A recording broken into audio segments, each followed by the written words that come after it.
So I'm for a border wall. I'm not saying the people you have worked with are bad people and are not hardworking. The fact of the matter is they broke the law coming over the border illegally. I don't agree with the border wall. It's not going to work.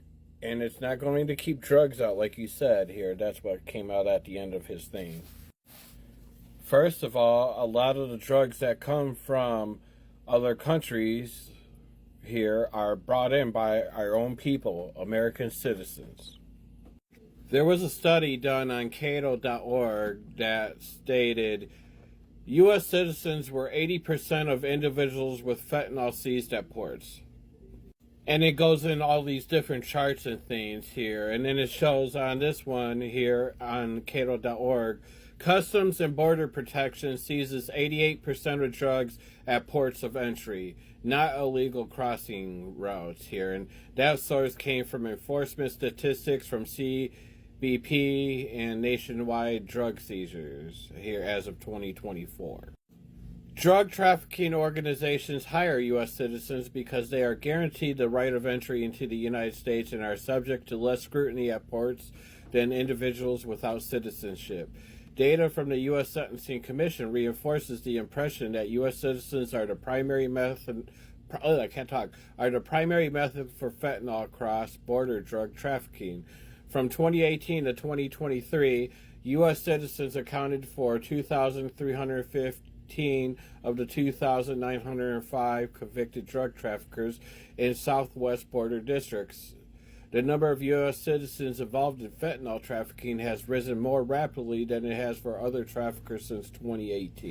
So why do you think undocumented immigrants are the ones that are not going to bring drugs in this country? Because they just want to do what everybody else does.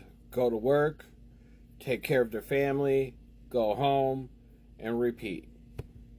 9 times out of 10, an undocumented immigrant is just going to shut their mouth, do what they need to do to take care of their life, and not pay attention to anything else. They're not going to go out and do politics. They're not going to do anything to bring attention to themselves. And I did a little bit of searching here. The Cato.org here, the Cato Institute generally leans right, particularly on economic issues, and is widely considered a libertarian think tank. It's not a left-wing think tank.